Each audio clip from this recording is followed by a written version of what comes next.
Hello, everyone. Welcome to Rocket Lab Weekly EP022 with my co-host Matty Capital or Matteo Capital. Whatever one works.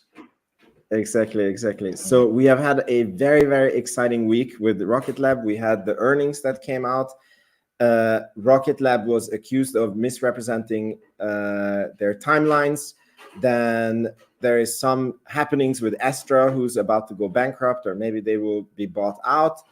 And there's some other news. I have unintentionally gotten another 40,000 Rocket Lab shares. So I currently own 65,000 Rocket Lab shares because of an options trade that went a little south, not very south.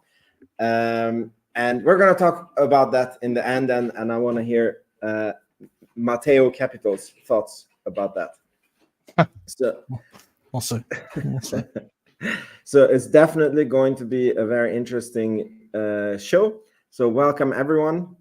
Please make sure you subscribe to the channel. And yeah, Matt's data is, as always, in the description box below. Please make sure you subscribe to him also. And let's begin with the earnings. So there was a lot covered in the earnings. What were your main takeaways or main highlights? Well, I think the thing that I wasn't surprised by the physical fourth quarter results. I think that was preliminary, and the preliminarily showed, and there wasn't much differing from that due to the only single launch compared to the two launches that they were kind of guiding for going into kind of the fourth quarter. So they kind of preliminarily displayed that, which I thought was prudent of them to do so. I think it was first and foremost a very long conference call, probably one of the longer ones I'd ever been on, and a lot of people are just trying to get a lot of color. I think the thing that makes me most excited about that was that means there's interest in the organization, and I think that they're just trying to figure out the color. I think we're in some sort of limbo zone of being like, do we take these guys seriously, to people still kind of like just shoving them to the side and not giving them the credit they deserve. So I think overall the 4 key spacecrafts that they're kind of designing or have designed in the past and making them kind of very distinct specifically for 4 main sort of objectives that they do within their satellite business, I think was prudent for them to do. I think I was very excited to hear from not just Spice from a couple of weeks ago, but now Peter talk a little bit about and give some color as to the remaining milestones for Neutron. So that was very good to hear out of the horse's mouth as well. And then a lot of the Q&A was focused around Neutron. A lot of the Q&A was focused around space systems and where we think the longevity of this thing can kind of get to. So some color around as well when we anticipate on being EBITDA break even. Some color around as well the usefulness of the secured now convertible debt offering that was done, and how that's specifically focused on inorganics. It was a lot. It wasn't Raycon. You remember there was this speculation. I don't know if you saw, there was a newspaper article that was reposted on Twitter, and it was Skyworks Solution that made that offer. So it wasn't Rocket Lab. So I was very relieved to see that. So we don't know what they're buying, but we know what they're not buying, and that is not Raycon. I think, I mean, if we want to talk about that for a second, I've been doing some kind of like some DD in the background to figure out what sort of companies, and I'm like trying to understand, what kind of businesses we can kind of acquire to give us that. And there's a few companies that are getting to the place where they're EBITDA break even or getting close to, that would be very bolt-on, that if they have the, say, capability of, say, a Rocket Lab, they could immediately have some synergies and eliminate some of that, because it would just kind of be bolt-on. My thought process is that Black Sky, or is it like a Redwire, or and so there's a few other businesses that I need to kind of do some research on. I think Planet Labs might be a little bit too large of a potential acquisition company. They said So- on the conference call, I don't know if this is any additional clues, but they said that it's they only buy companies that they work with actually, and they have a good experience working with, which I thought is a fantastic strategy because it basically takes out your risk. You know, like the company as a customer. And so tying it back to what you were saying, I don't know if they have a cooperation with Planet Labs or if they if they I don't think so. That if they don't have it, pretty much makes it like impossible that it would be Planet Labs. Good question. I believe I've seen one in the past. 3 dedicated launches. This was back in 2016. Yeah, I don't know. It might have been a while. But, like maybe they launched a satellite for Planet Labs, but I meant the other way around, that Rocket Lab was buying something from Planet Labs. That's what you're saying. Yeah. Yeah. Yeah, excuse me. We're not really 100% sure. I think there's a lot of opportunity. I think my fear is I don't want to buy a company that just adds revenue but doesn't add to the bottom line. I think we're getting to a place now where the company and then maybe with some synergies and stuff like that, it could add to the bottom line. But we're getting to a place now where we don't need to just buy revenue for buying revenue. We need to buy revenue because it's actually going to be assisting us in the long term with our end-to-end sort of goal and journey. So yeah, exactly. He said that on the earnings call, that he said we're not buying it to buy revenue, not buying it to buy profit. We're buying it to assist with the future infrastructure plan. There was one thing that made me scared on the earnings call, and I wanna hear your thought on it. So what got me scared is Adam Spice said that without Neutron, it's impossible for them to reach profitability. So he basically said that the timeline of profitability is 100% connected with Neutron. And I think he word by word, I did listen to the conference call 3 times. So I think word by word, he said that without Neutron, they cannot reach profitability.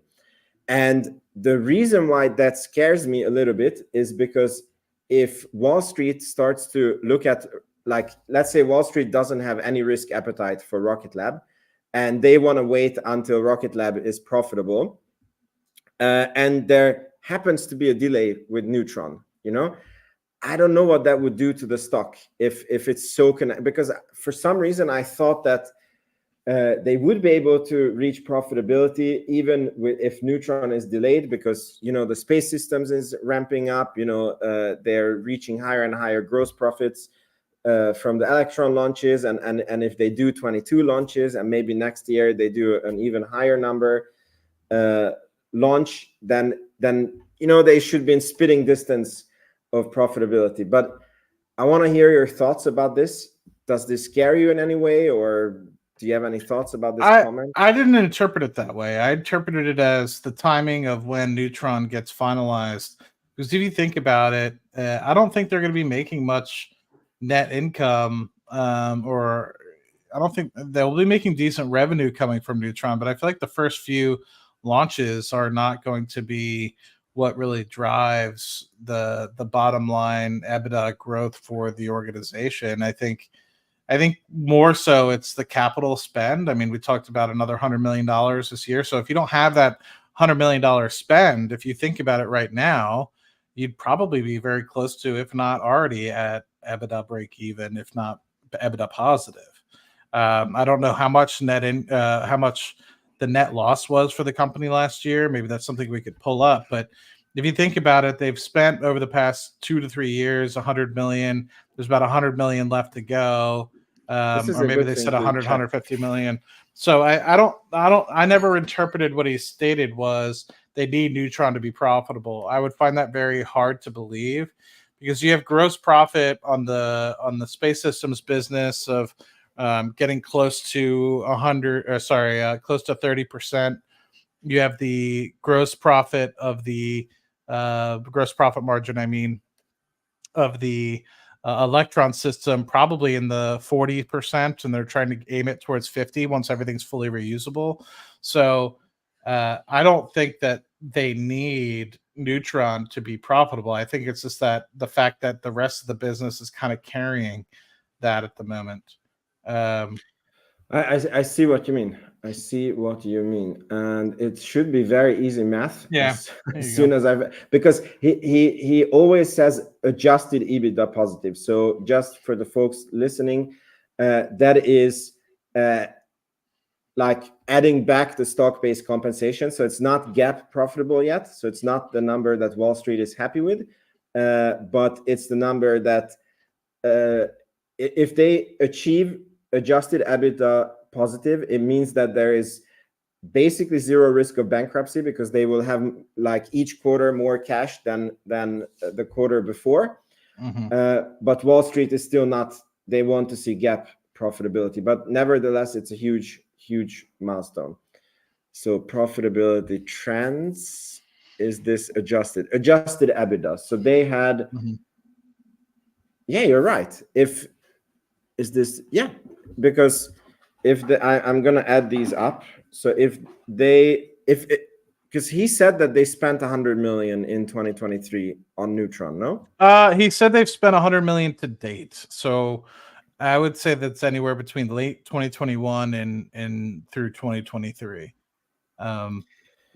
16 plus 29. So they had 91 million minus adjusted EBITDA.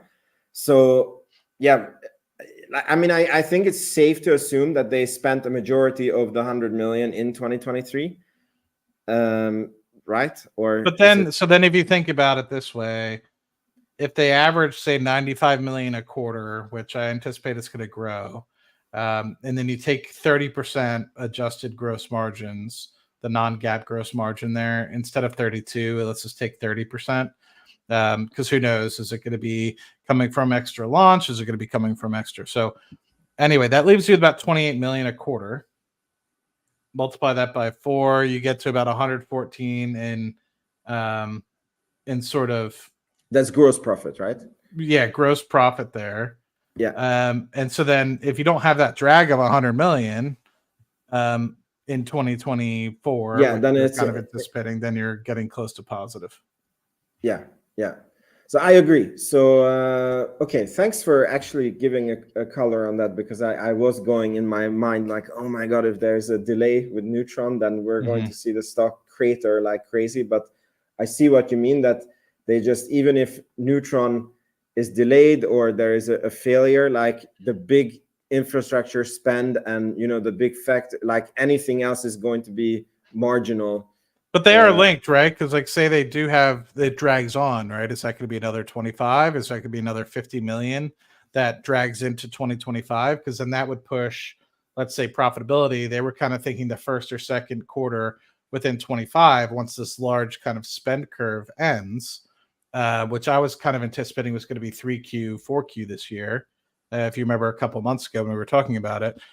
Now, I guess it's once you get it to the pad and anything after that, this big spend kind of tail end, then you're going to be looking good. But if you have to redo something, you have to rebuild a rocket, etc., before you start getting, because I don't think they're going to start accepting contracts or at least flying things until they have an acceptable sort of contract. I'm sure it costs them 25 to 30 million to build the rocket, set it up, etc. And I feel like once you get it kind of down, or like you have a couple launches, then they'll be able to get it for 20 or 25 million per launch. But the rocket itself, I'm sure, costs right now 20 to 25 million.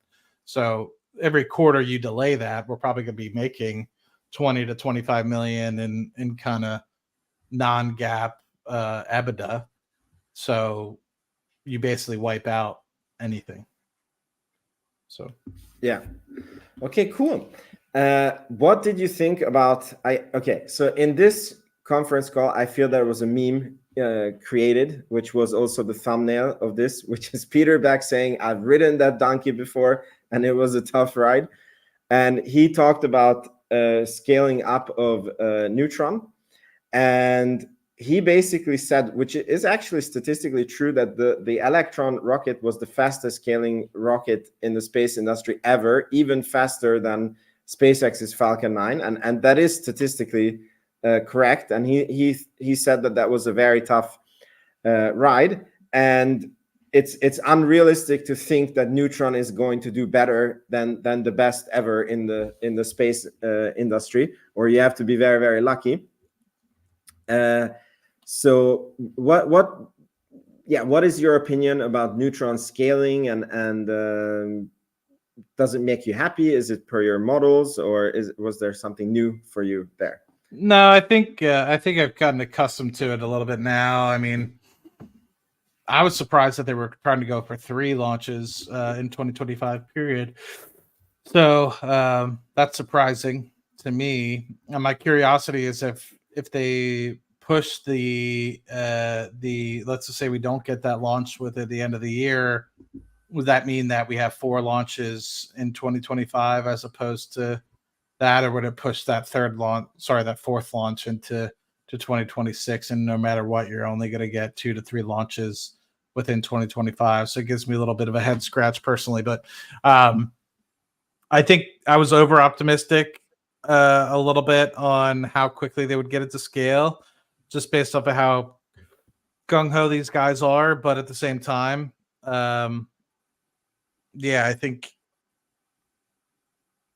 I don't know. He has way more experience than I have. Electron wasn't the first rocket he developed, right? He developed a lot smaller rockets, and before he's ridden many donkeys. Yeah, exactly. So, because you think about it, Electron was the rocket that he started launching in 2017, and then throughout 2018 is kind of when he started ramping it up. So he understands, and I don't know what rockets he had before then, but anyway. Yep. Cool. So one interesting takeaway from the conference call, and this will be a segue into our next topic, is I feel that they are zero pumping the stock. Like, I've never seen a company, but you have listened to more earnings calls than I have, where the management is so anti pumping the stock. So they could have said, for example, that Neutron is on time, it's looking unbelievably good. They didn't say it. They said, right now it's looking like we're on time, but it's a rocket program. We're going to do tests, and if anything goes wrong, we will have to move the timeline. Then they asked them about different contracts that they might be getting, and they just refuse to give any pumping data. Like, they only talk about things that are basically in the bag. And basically, after doing some research, it's very clear that they are bidding for the NSSL launch phase 3 lane 1, which, for viewers to explain that, so the NSSL stands for National Security Space Launch, and the phase 3 is simply a date interval. So phase 2 was between 2020 to 2024, and I believe SpaceX was the one who was awarded 60% of those launches, and ULA was awarded 40% of the launches. And then there is a very big push from Congress and within the space administration to have a more resilient space industry and not to be reliant on a very few industry actors. So they came up with a very smart way for phase 3, and they divided it into 2 lanes. And basically, lane 2 was the lane where they need very experienced actors with very tough mission requirements.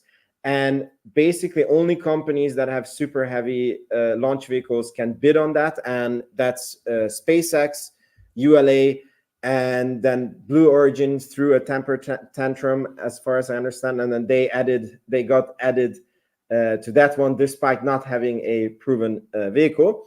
But then lane 1 is basically low risk missions, where I guess they don't really mind if things blow up, or they don't make it into perfect orbits.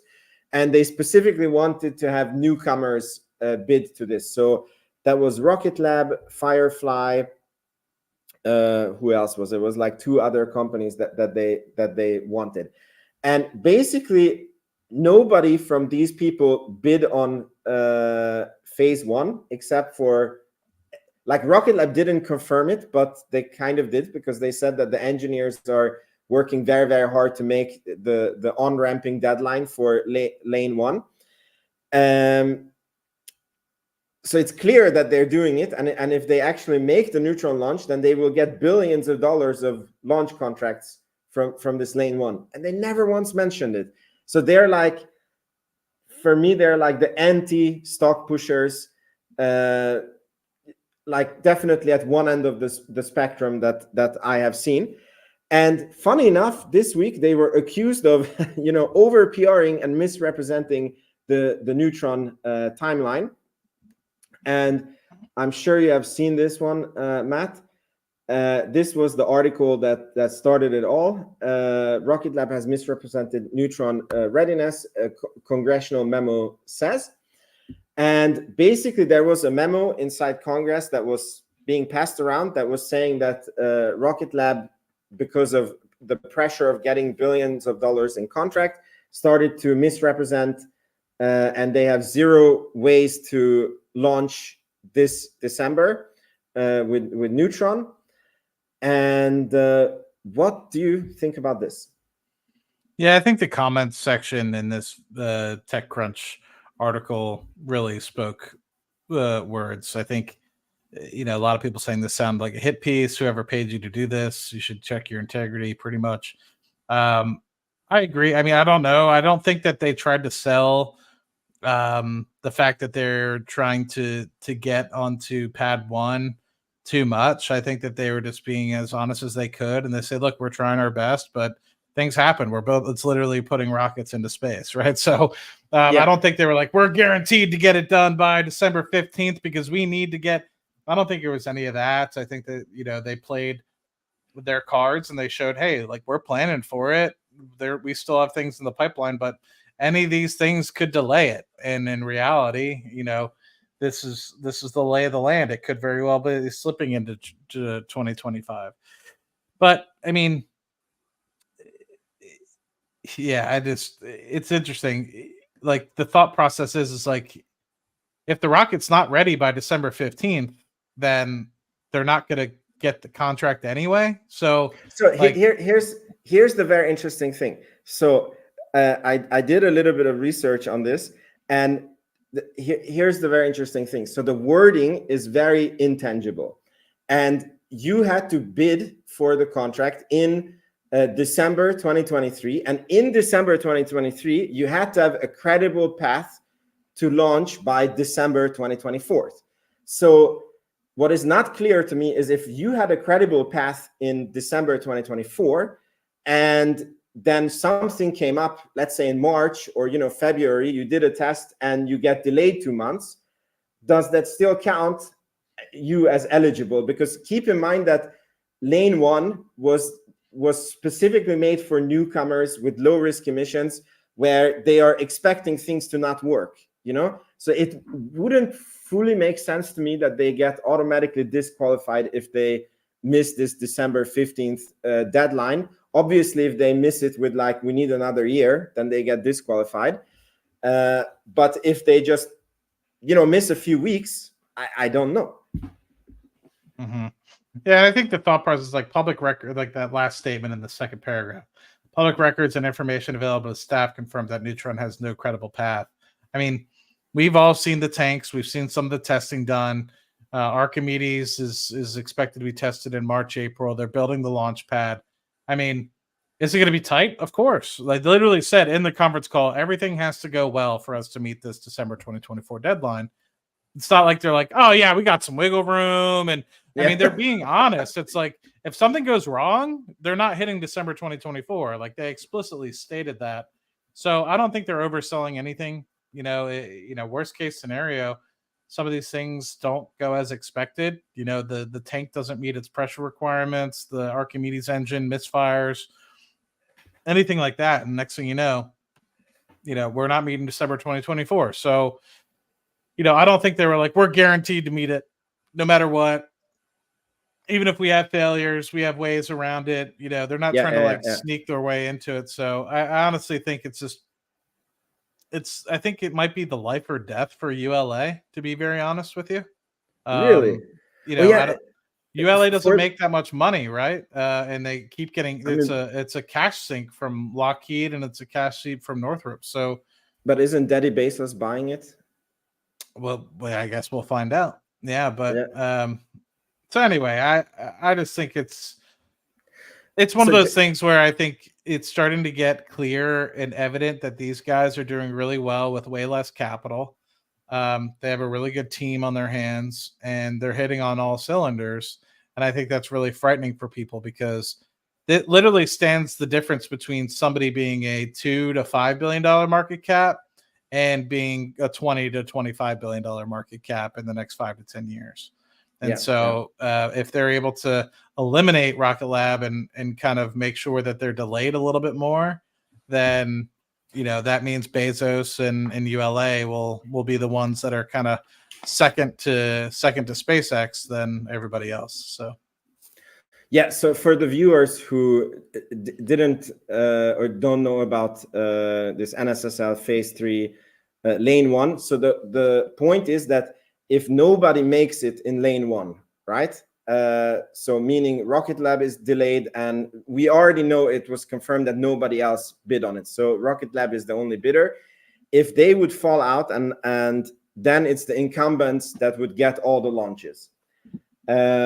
So it's possible that because the awards should be happening in this spring or summer, that ULA or Blue Origin, I don't think SpaceX would do such a thing, that they are the ones that are, you know, spreading this misinformation. Or maybe this is not misinformation because like the timeline is tight. Like it's not, you know, it's very subjective what it means to have a credible path to launch. They don't say you have to launch, you just have to have a credible path.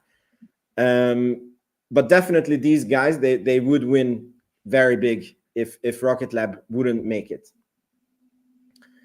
And the second thing that I just want to touch on, and maybe you can add your thoughts to it, is the reason why the timeline feels so tough is twofold. One of them is the Archimedes engine, and a lot of experts and also this congressional memo points out that a lot of companies, when you do the test fire of your new engine, it usually takes years before you fly your rocket.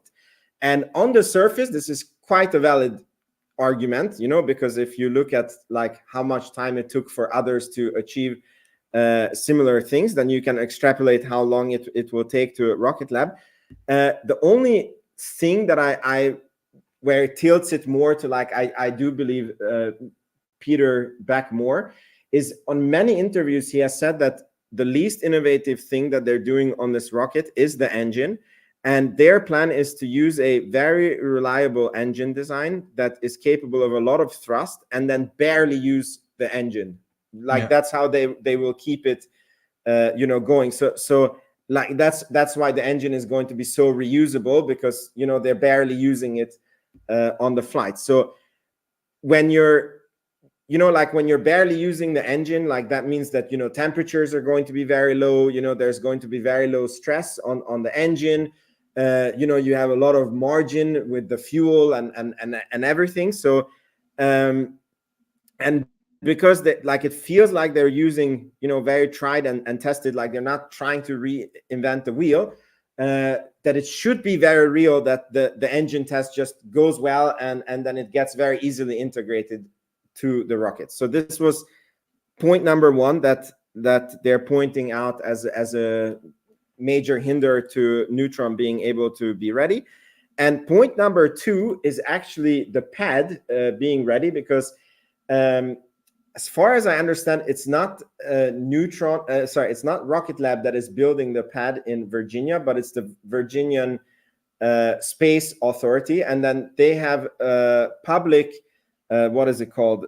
You know, when they ask for offers publicly from companies to bidding, to give public bidding, and basically, based on this public data, you can see that they asked for the pad to be finished in November, and like November 15th, I think it was. So that would leave Rocket Lab with a 1 month from, you know, the asphalt being poured and just dried and painted to launching a rocket to space, which is already very tight.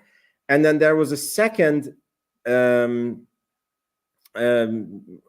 what is it called? Like when they asked companies to bid for a job, and that was for, like I forgot what it was, but it was like storing of certain rocket materials and fuel, and that one was scheduled to be ready early December, and that is extremely tight.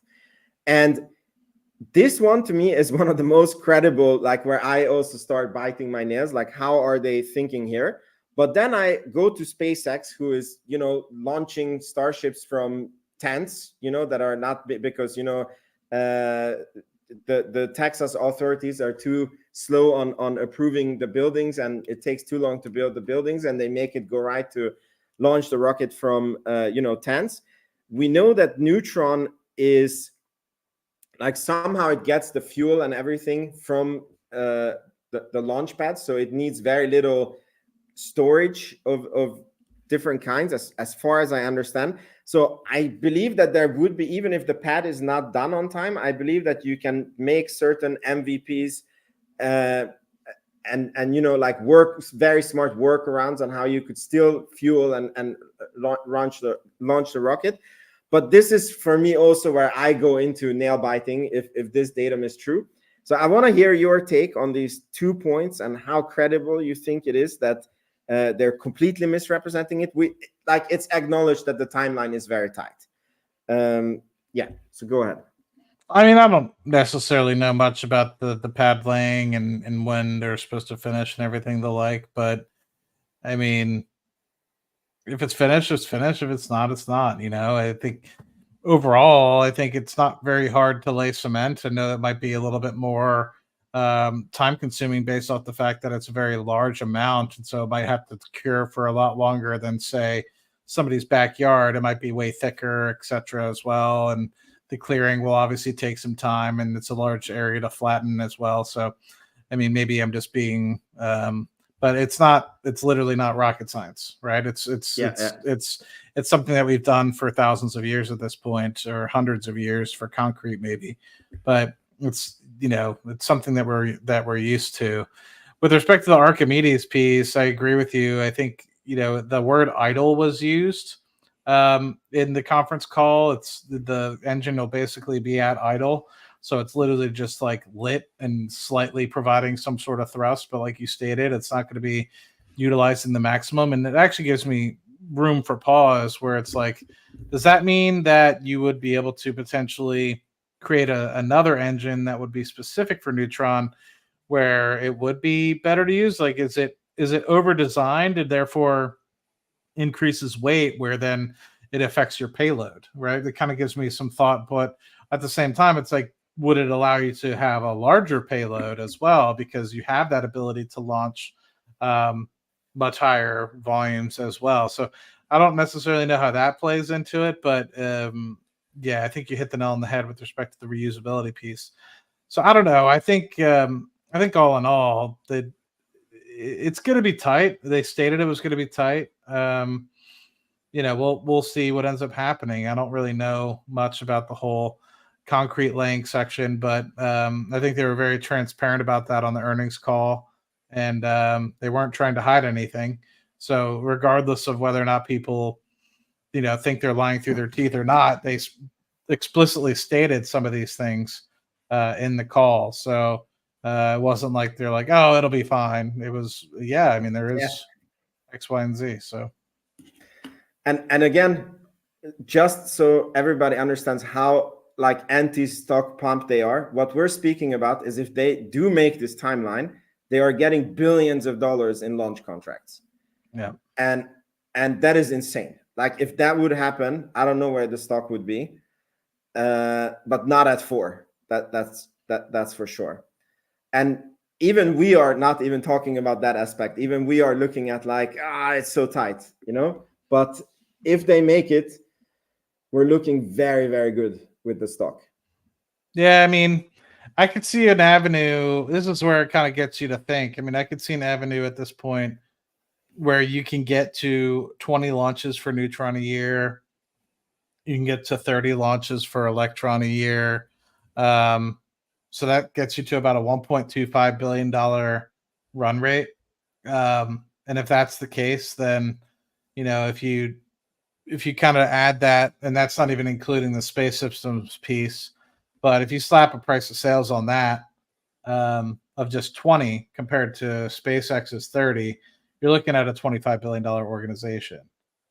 Currently, you know, based off of where we were last year in terms of fiscal year 2023, we're at a price to sales right now of about 10, because our company's worth about 2 to 2.5 billion, and we came out with about 244 million, I think, for fiscal year 23.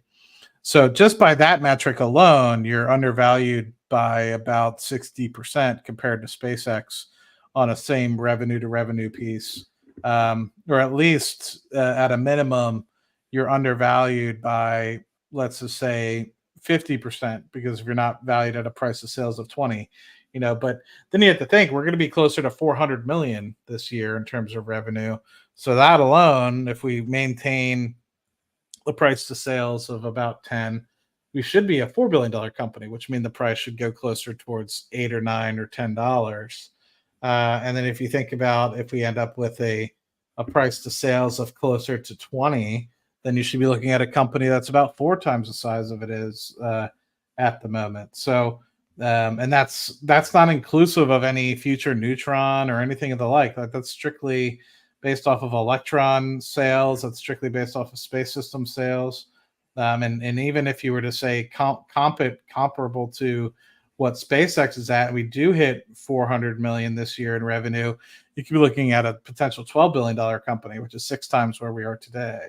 So regardless, you know, as long as this company maintains and is able to get to a place where it's close to EBITDA break even, very clear line of sight that this is a double, if not a triple, within the next few years. And then that's, you know, basically just waiting for time to just play out, right? Going from 400 million this year to hopefully 650, 700 million next year. And if that's the case, and you get close to $1 billion in revenue within the next 4 to 5 years, you know, even at the price of sales of 10, which if we maintain that, then you should be a $10 billion company within the next 4 to 5 years. That's a 4 or 5x from where we are today. The stock price should be closer to $20 billion in that, $20 at that point, not 20 billion, $20 at that point. So you're buying at $4, $4.5, $5. You should be getting a 4x return. So, you know, regardless of how you look at this, it really is just a matter of whether or not you think the company is going to go bankrupt. And worst case scenario, Neutron doesn't work out and they scrap the whole thing. They lost $200 million, but they're still the potential to be a profitable business. They have avenues to continue to grow Electron. They have avenues to continue to grow the space systems business.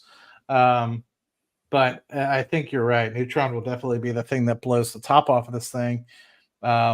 And if you do get upwards of 20 to 25 launches a year, I mean, that's really where you're going to start to see this thing blow up into the 10 to $15 billion market cap very quickly. And that would mean obviously a 5 to 7x, if not a 10x for folks that are on the call. Ooh, very, very interesting. It's going to be very interesting. A lot of numbers, but if you follow it, hopefully it made sense. Yeah, definitely. And by the way, the anti-pump, they didn't guide for next year, but they kind of did. But it was like a by the way in the earnings presentation.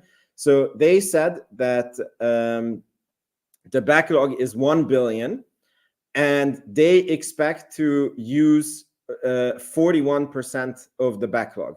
So the only way I can understand that is they're going to deliver 410 million this year from the backlog. And I don't know what that is if that's not guidance. I'm trying to find where it said it, and that's fantastic. I don't know what you thought about that number. I think it's good. I'd love to see it continue to climb into the 4 or 5 billion mark. Because if you think about it, that's go ahead. Yeah, and so that means that in the current year where we are at, if we just maintain the price to sale, I mean, you already said this, then like we should be a 4 point something billion market cap this year already. Yeah, and I think that's the hope. I mean, my anticipation is if we finish out this year, it doesn't make sense for the company to stay at 2.5 billion. I think it should be closer to 4 billion, and I think we're at, if I remember correctly, 485 shares. So the stock price should lean closer towards $8 by the end of the year. And that's before you get any news associated with Neutron. And most of the time, the Wall Street is forward looking. So, I mean, my article that I wrote on Seeking Alpha has a price target of 15 by the end of next year. So, for those folks that are buying and that are on the call, I anticipate you being up about 200% by the end of next year, personally. But yeah, somebody in the comment section is Palantir is my first six-figure position of an individual stock. I have many other positions like ETFs that are over $100,000, but I truly believe that Rocket Lab will be the first company in my portfolio that hits $500,000, if not more.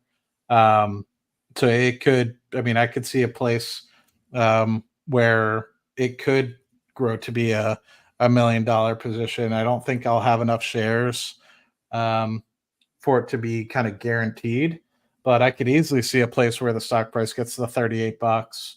And then if you have buybacks, etc., if these guys know what they're doing, I mean, that's the thing is like once you have gross margins at the fact that the price that they do, that there's going to be very few things for them to do in say 10 years time, other than either give a dividend or do a buyback. I don't expect any of those between now and the next 10 years. I would say probably the early 2030s is the earliest I would expect something like that. But who knows? There's a lot of things that are going to happen between now and then. They're going to have the Neutron. They're going to have the constellation that they plan to build out. We could be pleasantly surprised. So now that we're talking about this, and nothing that we say here is financial advice, and I also just want to touch on the risks, because like one day I realized that not only do we have to be right about the value of Rocket Lab, but we also have to be right about how Wall Street looks at Rocket Lab and what they're going to think about the value of Rocket Lab. And I think that's been really frustrating with this stock, that we clearly see how good this company is. And, there is very, very good news for the company. And, there is successful rocket launches, and, we get a 500 million contract, and then we go up 20%. And then 3 days later, we're back to, where the contract was before. We have like successful rocket launches, and then the day after the stock drops 20%. And I feel that is a risk with this investment, that Wall Street is like currently just stupid. I don't know how else to say it. And I feel that the only way that they will give this company what they are truly worth is, when the P&L slaps them in the face, and then it's like undeniable that this is really a cash machine that has zero chance of going bankrupt. And if there is a Neutron delay, and that delays the adjusted EBITDA profitability, if there is some more rockets blowing up, if they're not announcing contracts, I think there is a chance that we stay at this level for quite some time. I don't know how. Like, again, I just want to mention this because we are like talking about all the good sides, and I 100% agree with it. But it's not our money that is going to make Rocket Lab going to be $20. It's the institutions and Wall Street coming in, and if they ain't coming in, the stock ain't going up to that level. Mm-hmm. Mm-hmm. I mean, I'm just looking here on Seeking Alpha. I mean, So mid January 2024, they moved from being a buy to a strong buy for the analysts that are on it. 7 of which have a strong buy rating, 2 of which have a buy rating, 1 of which has a hold rating. There's 0 sells, 0 strong sells. So I think people are probably just waiting at this point to make sure that they hit their markers. The average price target ranges anywhere between $5 to $10. The average price is at $8. And the stock has unfortunately been trailing down. So I think, in terms of stock price over the past, say, year or two. So I don't know who's selling out of it to cause the stock price to continue to go down. It's a good question. Maybe it just doesn't have enough buy support. Maybe people are just getting frustrated. They expect things to take and turn around a lot quicker. But I think overall, at the moment, what's really hitting it is the profitability piece at a D- for the company. Valuation is a C-, so people don't think it's too absurdly expensive. They think the growth is a C. Revisions, I'm not 100% sure what the revisions piece means, but I think it is based off the fact that they were expecting maybe to get to profitability slightly sooner, and they haven't done so. I think we're about a year or so behind comparatively to what they had on the SPAC route.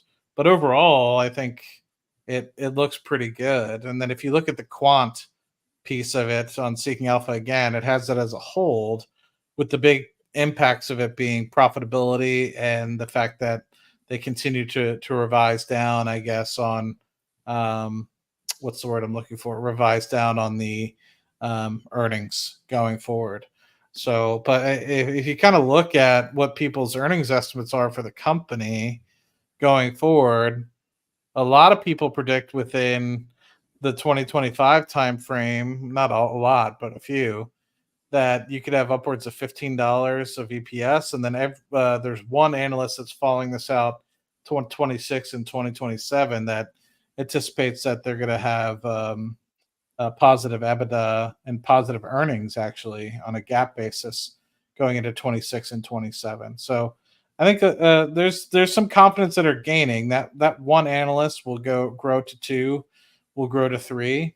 And there's 3 analysts for 2027 that think we'll get over $1 billion in revenue. And then there's 4 analysts that think we'll get to $950 million in revenue by 2026. And if you think about that, that would mean that if you're looking forward, if we do get to that $950 million in revenue in 2026, we're currently at a price to sales of about 2.3, 2.4, which is a huge underselling of the stock. Yeah. So at some point, you're going to get to a place where people finally believe in this company, and you're going to see a massive influx of buyers due to the fact that the company is trading at a relatively cheap valuation. Yeah, my God, awesome. So there is just 2 news here that I want to touch on, and then we're going to speak a little bit about options. I saw in the comments that people want to hear us talk about it. So the first one is, again, this just underpins how tough the space business is and how capital intense it is. There is a company, Astra, who used to be a Rocket Lab competitor, and the owners basically offered to buy back the company for a very, very low amount. And there was time added into it. The board wasn't deciding on it. And they basically came back and they cut their offer by 66%. So they went from a proposed $1.50 per share to only 50 cents per share. Do you have any opinions on Astra and what this means, or can we move on to the next? I mean, I don't know. They're in dire straits. I think it's a, how do I say this appropriately without being too rude? Whatever financing they get from the folks, I think is gonna, I saw that there was some temporary bridge financing from Kemp and the CFO, CTO rather. Whatever it is literally just going to get them through the hurdle. at the end of the day, the company, I don't think will make it last very long. I think their hope is that they just get bought into something and they can continue down their path of trying to make something work. But I don't even understand why Kemp and London are trying to make a bid. I think they're afraid that if it goes to bankruptcy court, then people are going to outbuy them, whether that's Rocket Lab, whether that's ULA, whomever, because they have set themselves up a pretty decent facility. So how far it is from Long Beach, I'm not sure. If it is in Long Beach, maybe that's even better for Rocket Lab. But yeah, I think it's inevitable. It was in Alameda. Alameda. Yeah, the same county that Tesla had the factory in. Okay. In so California. It's pretty far then. Yeah. So, and then the next news, which again just underlines how tough the space business is and actually shows how well ahead Rocket Lab is. I just thought this was interesting. Space Virgin Galactic reported revenues of 7 million and net losses of 502 million in 2023. I hope the Delta can right the ship, but those are some scary numbers for a company that doesn't expect any revenue growth at all until 2026. So that means that they are going to be burning a similar amount of money for 2 more years with making no income. And it's very questionable if the new ship that they're like the new airplane that they're making, this is a space tourist company, if it's even going to be viable. So yeah, any thoughts on this? Yeah, I mean, I originally invested in Virgin Galactic and actually made it an okay amount of money. And then I invested That's in good job. So you were not part of the bankruptcy. Did it go bankrupt? Was it, which one went bankrupt? There was one Virgin Orbit. Virgin Orbit. And you invested in Virgin Galactic. Yeah. So right after it was de-SPACed back in, I guess it was during the pandemic, 2019, 2020 timeframe, and made a decent amount of money. It wasn't anything to write home about. I think I had a very small position at that point, but I made a lot of money during covered calls. That's for damn sure, because at one point during the pandemic, it exploded in price, and I was just writing covered calls and doing really well with those. But anyway, different story for a different day. I mean, the company is just massively underachieved comparatively to what they've been thinking and writing about. The commercial space flight took 2 years longer than they were expecting. They haven't ramped up nearly to the pace at which they thought they would. They've been underperforming in terms of opening up different spaceports. So to me, this beautiful vision that has been underachieved. Branson had a very good vision, and then at some point he's just so old that he can't really be on the front lines, and he's using other people to kind of get through his vision. And unfortunately, you have a lot of people that have done a lot of things in the past, but you don't have a good operator that's truly, bashing people's heads in if they don't meet targets. So unfortunately, I think that this is one that's eventually going to call it quits. And what you're also observing is a massive amount of share dilution. They're trying to keep cash on hand about $1 billion a year. $1 billion. And with that, I mean, they're burning, as you see here, $500,000 or $500 million a year in just run rate. I think it was 460 in negative EBITDA for the company, because you are able to write some of that off. So that just means that they're offering out hundreds of millions of shares a year just to kind of break even, because the stock price is below $2 again, I think. So that means alone you're going to be distributing 250 million shares a year. So I think until things turn around, they open up some additional spaceports. That is what it is. I think the thing that bothers me a little bit is, like, where the hell are they spending all this money? Like, Rocket Lab's putting stuff into space. They don't even have a burn rate this big. And these guys don't even go to space, So they go to, like, I don't even know if you can consider it low Earth orbit. So No, I'm kind of no, just scratching my head. I think it's just at this point a big publicity thing. Maybe there's a turnaround coming. Just to your point, from where they go to reach low Earth orbit is an order of magnitude more, according to Musk. Yeah. So like 10x more energy, 10x more engineering, 10x more fuel. Yeah.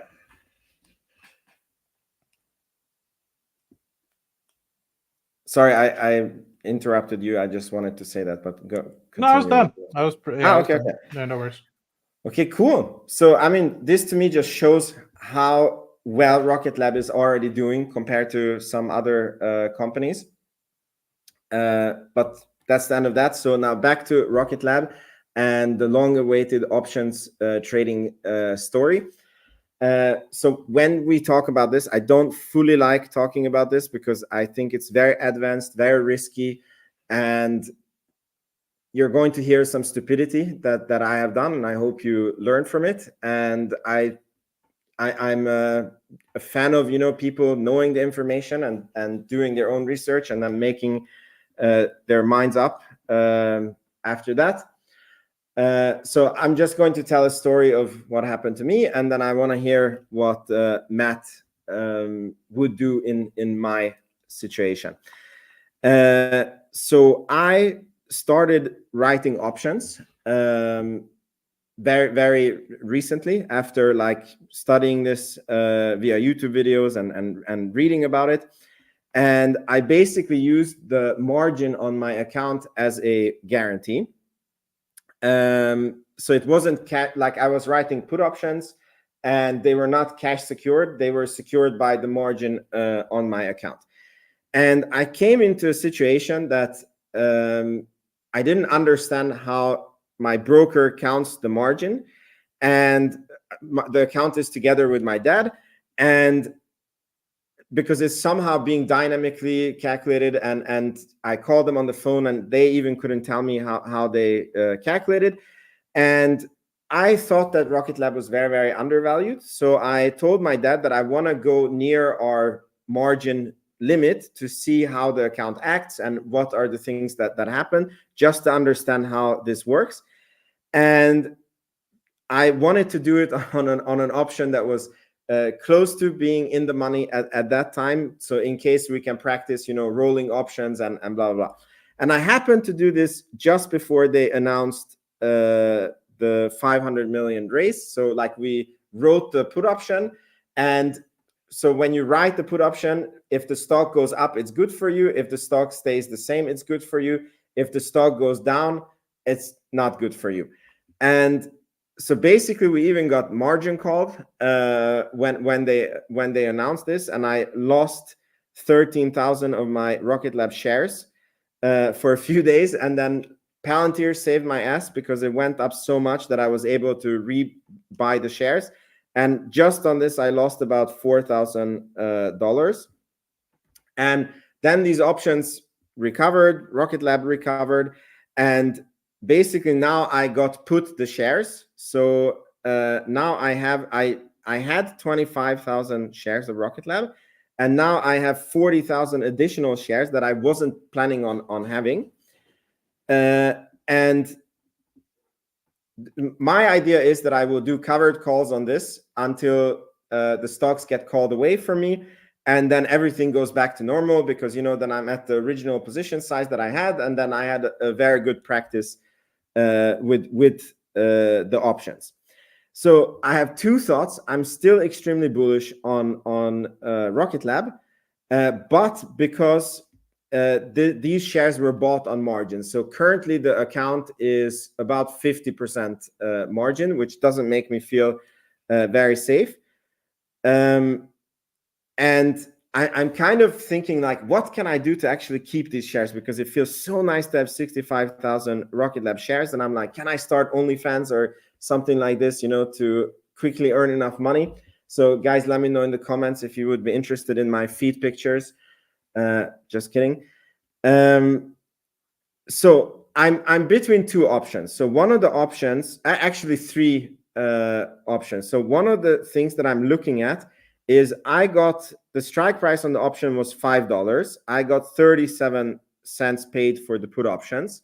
So that means that I have these 40,000 shares at $4.63. That's my price.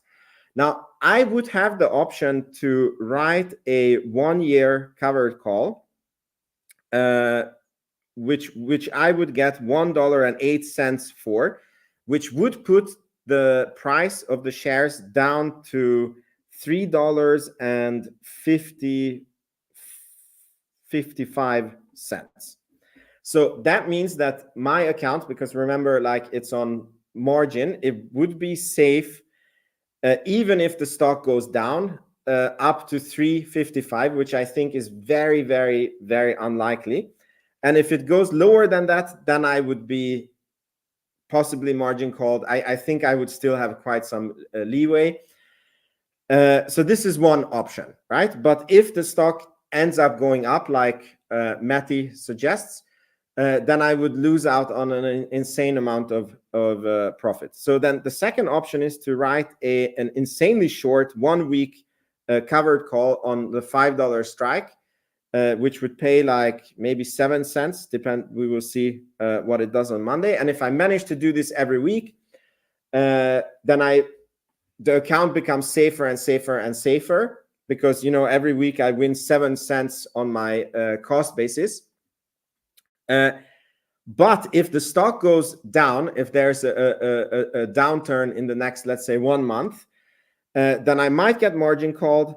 And if the stock stays down, then I'm not able to write the call options anymore, because they would not pay any money. And then I would have to write call options, let's say at $4. And then if I get called on those options, then I take a huge loss because I got the shares for $4.63. So these are the two main options. And I'm curious, Matt, what are your thoughts? Am I missing something? I'm kind of new to this. And yeah, let me know what you think. You're muted.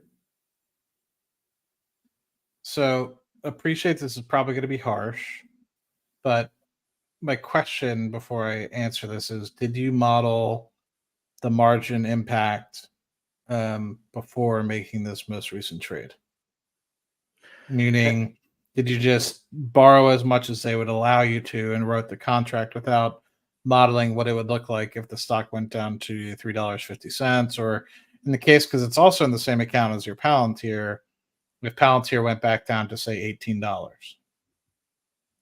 Exactly. So as I said, this is what I was not able to do, and I purposely, because they couldn't answer me on the phone on how they calculate the margin. I have a pretty good idea now what is the margin limit. So I still have about $300,000 margin left if I log into Interactive Brokers, and I believe I would be safe if Palantir goes back down to $18. I would not be safe if Palantir goes down to 18 and Rocket Lab goes to below 4. Mm-hmm. Yeah, I mean, I think it all just depends on what you're comfortable with, right? I mean, yeah, this is like, it's a very good question. This is why it looks very enticing with this January 25 call option, because that would secure the account, because basically any movement on the stock would be neutral as long as Rocket Lab doesn't go below 3.55. It wouldn't affect the account, because whatever I lose on the stocks, I gain on the covered calls. Mm-hmm. The problem that I have with that one is that I have a very strong feeling we'll be above that. I mean, you could almost do. I understand where you're kind of going, but you could almost do something like a July, which gets you almost more over half of what you're looking for, because you're looking for a January 25 at the $5 strike, gets you to about $1.05, $1.10 in credit, right? That's what you're kind of looking for. But if you just did the July, which was much closer, you're really only spending about, let's see, it's 139 days versus 321 days. So 40% of the time gets you almost 60% of the credit. Okay. And that's kind of the thought process. But I mean, even to me, I personally, I would probably just sell a little bit. I would actually find out what my margin limit is, because 50% is pretty high. And I think that you might be giving yourself too much run rate if you think that you still have $300,000 of room left. I think that might be a little bit conservative. So I just double check those numbers. But to me, you could also just look at the 550. I mean, to me, if it was me, guarantee, like, and you don't want to sell the shares, which sounds like you do not. I mean, you can even look at the April 19th for next month and look at the 550 or $6. The 550 looks like the last one that was sold was trading for 20 cents. So it's like you're able to get 20 cents for a month, and it's at the 550. Even if you have to sell it for 15, it's for a month. You honestly could be able to, and then what could end up happening is you don't have to wait till April, right? I mean, you could immediately put in something like a buy order for 5 cents. So if somebody was dumb enough to put in a market order or something like that, you'd be able to pocket that 10 or 15 cents per contract. And if somebody does do that, then you have the ability then again to look, and maybe that happens in a month or two, but within a couple of weeks, we should have the May contracts open here, because right now there's just the April and the Julys. So hopefully within a few weeks we have the Mays open, and by the time you do that, you could either roll the 550s to May and try to capture a little bit more. But I understand your predicament, because you're kind of sitting in between.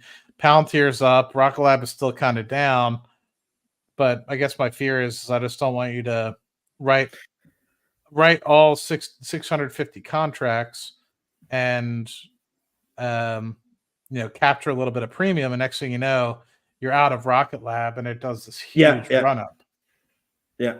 Because that's like my worst case scenario would be that I write the calls, the stock goes down, I get sold the shares, because this I know now that they sell the shares when you get margin called before the options, and then I would be sitting on naked calls with no shares. That would be like a So I don't know. I mean, it just seems like you're flying a little close to the sun a little bit. I would just be cautious and understand. Yeah, definitely. I will. There is a tool that they have on this margin sensitivity, and I will take a look at it. It's and what about the Palantir side? Have you looked at the Palantir side to see what covered calls you get right there? The only thing, I'm so much up on Palantir that if I would get called on them, like it would be a catastrophe. And like what would be like sort of like, obviously the ideal would be if Rocket Lab goes up and I somehow get to keep this 65K shares. I would be very happy with that.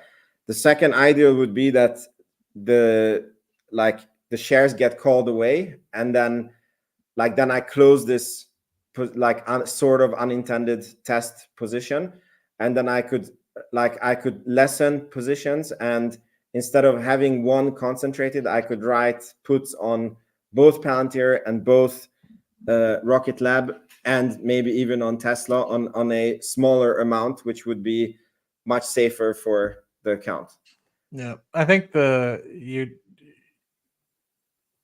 you're restricting yourself, and it's going to cause you to lose a portion of that 65,000 shares. I think the only possible way you can climb yourself out of the hole a little bit is, and what I can't advise you, but what I would suggest is not take any damn money that you get from these premiums and buy more, because it seems like that's kind of what you do. So I would just suggest not to, as your friend. Say that again. That to not. So you're gonna. What my fear is that you're gonna get another $2,000 when you write some of these contracts. Or let's just take, for example, you write the contracts, the 650 contracts at $5. you get $1.05 a piece, you're going to end up with $60,000-$70,000 in credit. You're going to be like, oh, that means I could buy, another. Yeah. So, well, you say that, but you're running your margin pretty ragged as it is, right? So, yeah. I'm just trying to make sure that you eliminate that option and don't think that that's a bright idea. I think what you need to also consider is there's very decent premiums that you can get from Palantir very far out of the money. I'm just looking at something like a $35 covered call for April 19th is 17 cents. That's very far out of the money, right? Like very low likelihood. It's a 7-8 delta. You'd be very far out of the money. If you want to even go even further, you could even write something like a $40 covered call and get 7 cents, and that's a 3 delta. I mean, if you're really so that funny that people pay for this. Well, yeah, I mean, you think about it, but you'd think the reason why they're probably buying it is because that 7 cents can turn to 11 cents if there's like a decent move in the stock price. They don't necessarily think it's going to get to $40. They just want it to move pretty quickly within a short amount of time. And that would just, based off of the implied volatility, et cetera, be able to explode that price up 40-50% in a couple days. So that's what they're looking for. They're not looking for it to go to April 19th and it be at $40. So I mean, just think about it. My fear that I have with Rocket Lab is very low liquidity. It's a lot less traded than, say, a Palantir. Yeah. And so if you just go back to the options chain on Rocket Lab, I'm just pulling it up on my side. I saw that even when my put option was like on day 0, meaning it had 0 time value on it, and it was in the money, right? Like it should have been that the stock was like, I think it was like 35 cents in the money, so the option should have been 35 cents, but it was illiquid, so it was like 40 cents or something was the bid, and then the ask was like 50 cents, and I'm like, how? Like who is stupid enough to be buying this? And then I was like, it's less damage to let it expire, because then you get the shares and you can always just resell the shares. Yeah. I mean, my fear is I guess my question to you is, are you really only focusing on writing covered calls on the shares that you've just been put, or are you thinking about the whole position? No, just on the ones that I've been put. Then for that, I'm a little bit more okay. My fear is that you were going to try to write contracts in the whole 650 that you have possible. No. I'm very afraid of having that's like killing the golden goose. Yeah. Interesting. But yeah, I mean, I would look at, because you think about it, it's like Palantir could help you in that respect, and you can get a little bit more money from that as well. And Palantir is one that I write weeklies on, to be honest with you, and I make decent money writing weeklies on Palantir.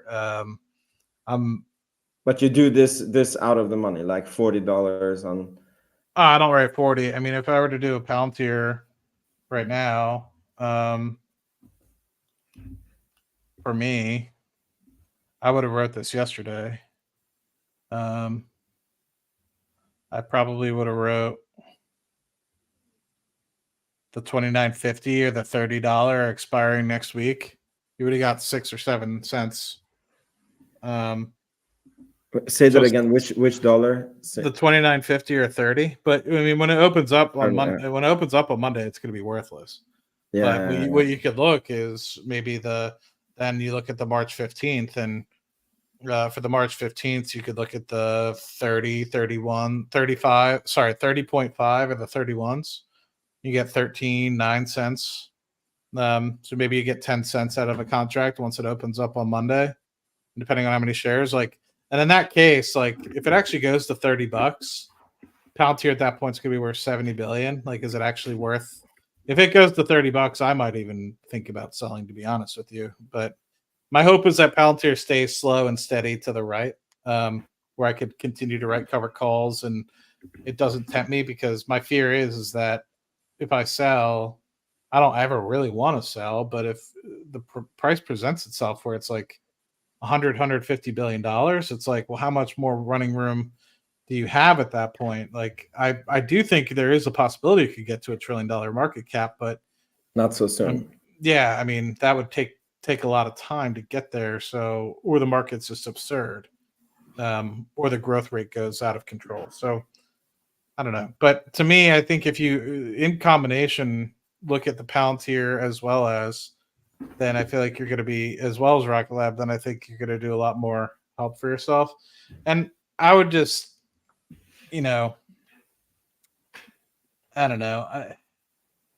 My fear is, and once you write those contracts, maybe you can double check to see what kind of margin you have at that point. But because cash, cash when you're talking about this is 100%. The thing that's the problem is I don't know what interactive brokers would give you, but they might give you 50 cents on the dollar for Palantir, or like 30 cents on the dollar for Rocket Lab. What I mean by that is like for every dollar you put in, it'll essentially be the equivalent of owning 2 or 3 Rocket Lab shares or 1 or 2 Palantir shares. And what I mean by that is like not every dollar, sorry, but the amount of dollar. Like say we're to put in $25 versus buy a Palantir share, you're essentially only going to get credit for 50% of the value of the Palantir share because it's going to be volatile. Versus a dollar is a dollar. They're going to give you 100% of the value of the dollar. Yeah, that is exactly the problem. That it's like they don't have a way of like, okay, if you own, like if your money is this much on the account, then this is your margin and this is how your margin limit works. It's like based on the stock, based on the volatility, based on the options, if they're in the money, out of the money, and then they're always and Yep. That was the thing that was like for me, because I wanted to be like, okay, I had 800,000 margin, and then I'm like, okay, if I use like 200,000, that's like 25% of the margin, and I'm using it as a security for the options, like that should be very safe.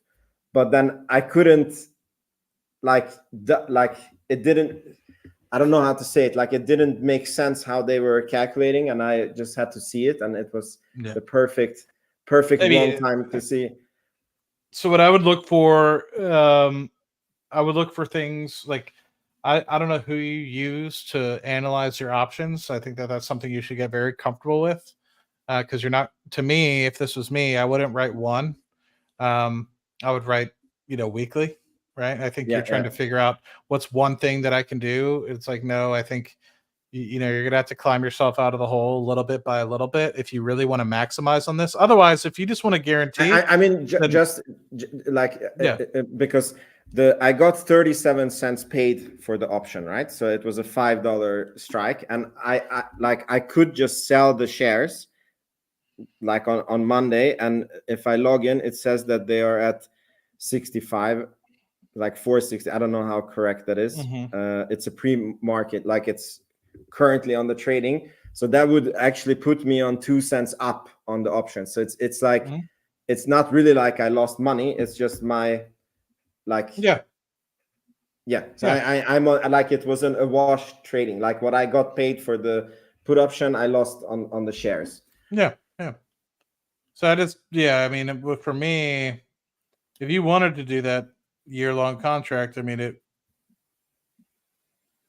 it's your trade. I mean, at the same time, though, it's just like, I feel like if you want to, you said you wanted to be able to keep the 65,000 shares, so you want to keep that additional 40,000 shares. So this is okay. So the sexy thing about the very long-term option is I feel that it's insanely safe for the account because it's on margin. It puts the Rocket Lab so low, like where, like, so safety-wise, that's very enticing. And then I'm like, okay, I lock in a quite nice return, and most probably the shares will get called away, but I wasn't anyways planning with them. So, like in one way, I'm like, don't be greedy. That's a very nice outcome,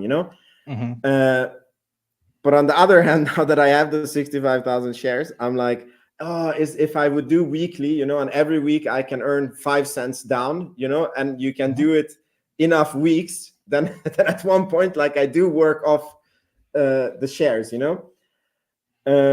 but that doesn't give me safety, right? Like that can make me end up in a situation that the stock goes too much down, and I just get margin called, and yeah. And so this is, and then there is a third option that I could just use a little bit more margin and just buy put options, and then I'm kind of like safe if the stock goes down. But yeah, anyways, I mean, I will be doing a lot of like math and calculation and up and down, and yeah.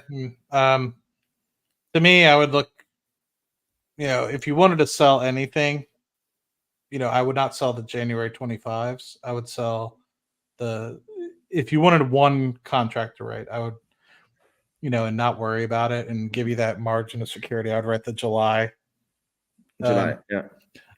$5, because that's 60 cents. And I mean, that's not the one I personally would do, but that if you wanted to write one and kind of be done for a little bit, and then I know that you don't want to explore writing Palantir, but you could be very safe on your Palantirs. I've never had any of my Palantirs called away, and I've been doing it since 2020. Yeah, so, I mean, we just ran 50%, so I don't know what's the odds of like running another 50 or 30. Unless the Titan contract comes in with a $5 billion backlog or something like that. Like the S&P 500 inclusion didn't go through. We have, a couple months until you have the next earnings call. So unless there's some massive contract that comes through, I feel like we're going to, over time, you might run up to 30, but I think there needs to be a big catalyst for it to happen within a week's time. And I feel like you'll be able to slowly chip away.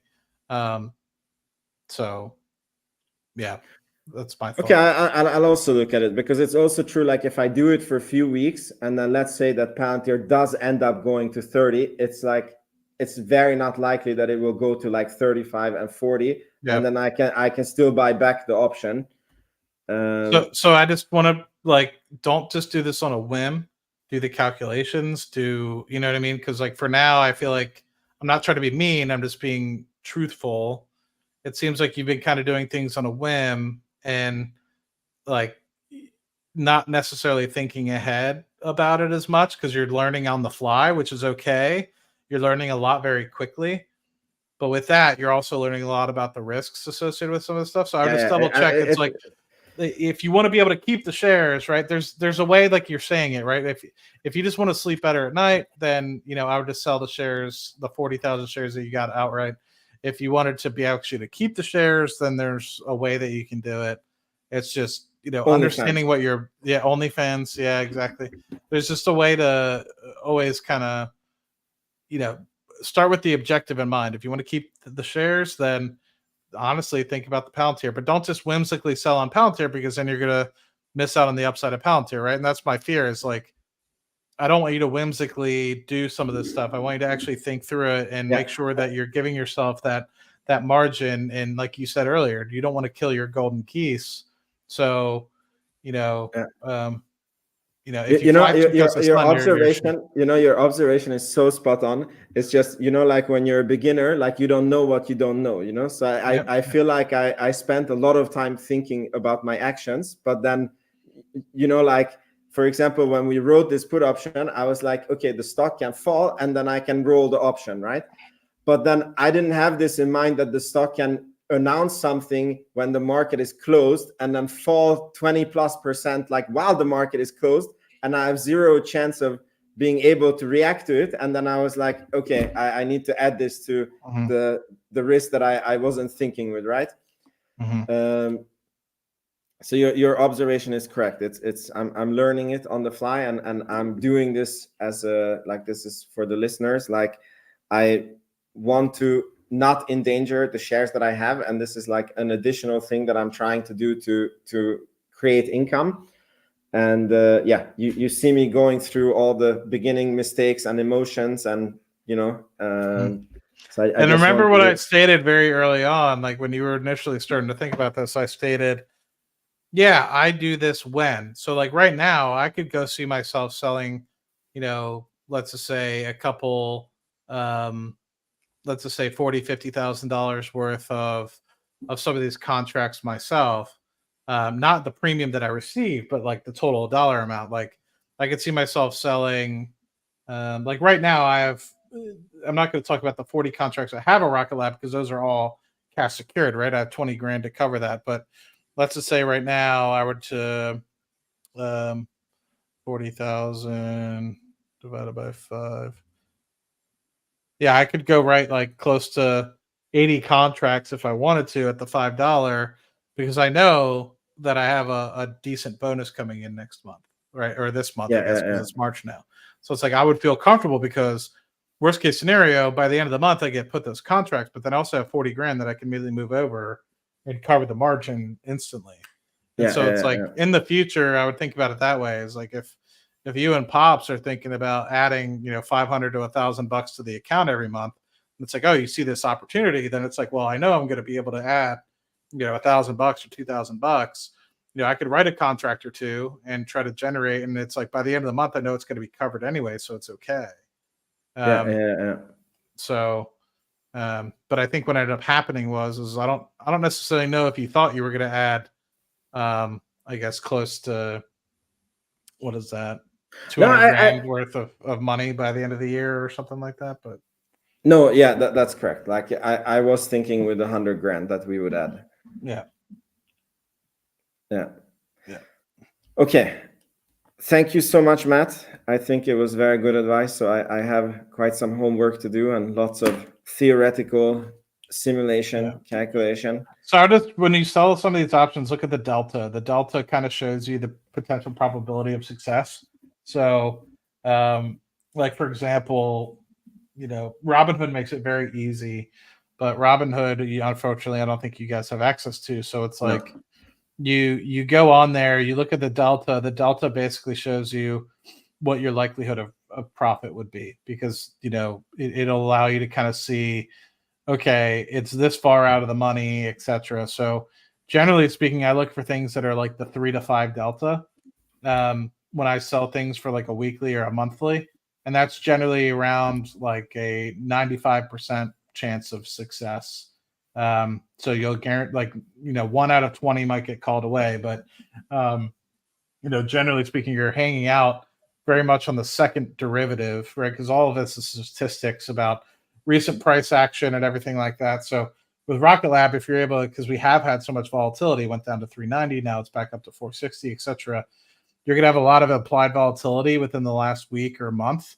And with that, you're going to be able to kind of get very far away without having the option potentially called away. Now, if there's some sort of an event on a black swan event side or a positive side, it obviously won't take that into account. But like if a Neutron, like they signed the Neutron deal or something like that, you can't account for stuff like that. But normal price movements without much action is generally speaking accounted for. And when you're looking at something that's on like the 0.3 delta, that's like 1 standard deviation away. So when you think about it, standard deviations mean it's going to be flying within 68% of that movement. So generally speaking, you have like a 1 in 3 chance that your shares are going to get called away if you write inwards of that 1 standard deviation away. So I try to stay at a delta of like 3 to 5 because that's 2 standard deviations away. And we all know that with 2 standard deviations, you're like 96 to 97% likelihood of the stock being within that range. So anything beyond that is very low likelihood. And you'll notice that once you get to those certain parts of the standard deviation moves away is when the price starts falling off very drastically. So anything within 1 standard deviation is like 1 price. And once you cross over that point, you start to see it drop very drastically. And then it gets to the point where you're 2 standard deviations away, and the price almost drops again because people are so likely to, it's so unlikely for you to get called away at that point. So. Awesome. Thank you so much, Matt. Really appreciate it. Really appreciate the 55 people who stayed all the way to the end to listen to us speaking about options. And again, none of this is financial advice. Options are very risky, as you can see. And even if you think you know, it's probably very much that you don't know. That's what I keep finding out. And like you said, man, I mean, you could take a little bit off the top, and I feel like it'll get you a lot of wiggle room too. Like there is a combination of being able to sell, let's say, even just 5,000 of those shares give yourself a lot more wiggle room and a lot more security. And you might not be able to keep on to an extra 5,000 shares, but it's about how you're sleeping at night. If you're losing sleep, somebody said it in the comment section there, it's not worth it. Yeah. I've only had it happen to me once or twice, and I was losing sleep, and unfortunately, it resulted in me losing like 60 or 70 grand. But that was during GameStop, right? So that was, there's a little bit less, I guess, foreseeable than kind of what we're dealing with here. But here you have the opportunity to do a little bit. So you could cut off a finger, kind of like what Francisco is saying. You could cut off a finger and be able to save the whole arm, and it might end up working out really well for you if you just get yourself. Think about it, you sell 5,000 shares, you get, what is that, 25 grand back, and that'll be a lot of wiggle room for you to add to your margin percentage take up. Yeah. Cool. So lots of homework to do. I hope you guys enjoyed this episode, and see you guys next week on Rocket Lab Weekly. Thanks for the invite, brother. Yeah, thank you so much for being here. Yep. Ciao. Cheers. Bye-bye.